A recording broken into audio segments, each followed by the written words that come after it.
Hi friends, ఈరోజు వంకాయ కూర చేస్తున్నానండి. అందరికీ ఎంతో ఇష్టమైన గుత్తి వంకాయ కూర. ఇది మనం వంకాయలను చక్కగా లేత వంకాయలను తీసుకుని వాటిని గుత్తుగా తరుక్కోవాలి. ఇక్కడ నేను 4 చెంచాలు కూర కారం తీసుకుంటున్నాను. ఇది ఆల్రెడీ ఇంతకు ముందర నేను ఈ కూర కారాన్ని వీడియో చేశాను. అది నేను మీకు డిస్క్రిప్షన్లో పెడతాను. దాంట్లో ఆ కూర కారంలోనూ కొంచెం ఉప్పు కారం వేసుకుని చక్కగా బాగా కలుపుకోవాలి. ఇక్కడ నేను రాళ్ళుప్పు దంచుకున్నది వాడుతున్నాను.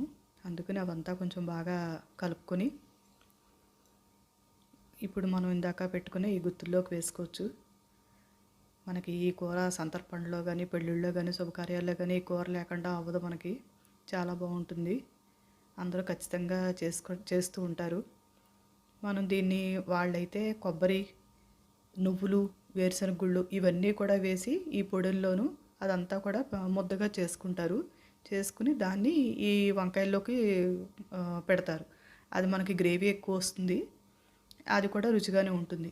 కానీ ఇంట్లో చేసుకునేటప్పుడు మేము ప్రజెంట్ అందరికీ దగ్గులని చెప్పి నేను కొబ్బరి అది వాడట్లేదు, వేరుశనగ గుళ్ళు వేసుకోలేదు.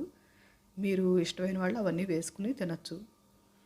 వీటిని అన్నిటినీ ఇప్పుడు చక్కగా మనం ఈ స్టఫ్ చేసుకున్నవన్నీ కూడా నూనెలోనూ వేయించుకోవాలి. వేయించుకుని బాగా మగ్గించుకోవాలి. నేను వీటిలన్నిటికీ వేసిన తర్వాత ఇంకా కొంచెం నా దగ్గర ఇంకొంచెం పొడి మిగిలింది, అది కూడా పైన వేసేస్తున్నాను.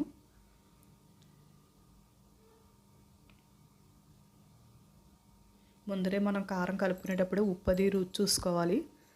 రుచి చూసుకుంటే మనకి వంకాయలోకి ఉప్పు కరెక్ట్గా ఉంటేనే బాగా మగ్గుతాయి. కొంచెం వాటర్ వేసుకుని మూత పెట్టుకుని మగ్గించుకోవాలి.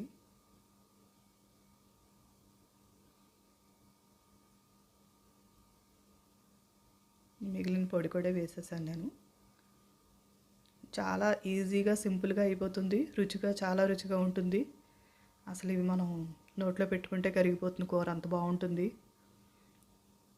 దీంట్లోకి కూర ఒక 5 నిమిషాలు మగ్గిన తర్వాత సర్వింగ్ బౌల్లోకి తీసుకుని కొంచెం కొత్తిమీర వేసుకుని సర్వ్ చేసుకోవడమేనండి. చాలా సులభంగా అయిపోతుంది. మీరంతా తప్పకుండా చేసుకుని తిని చూడండి.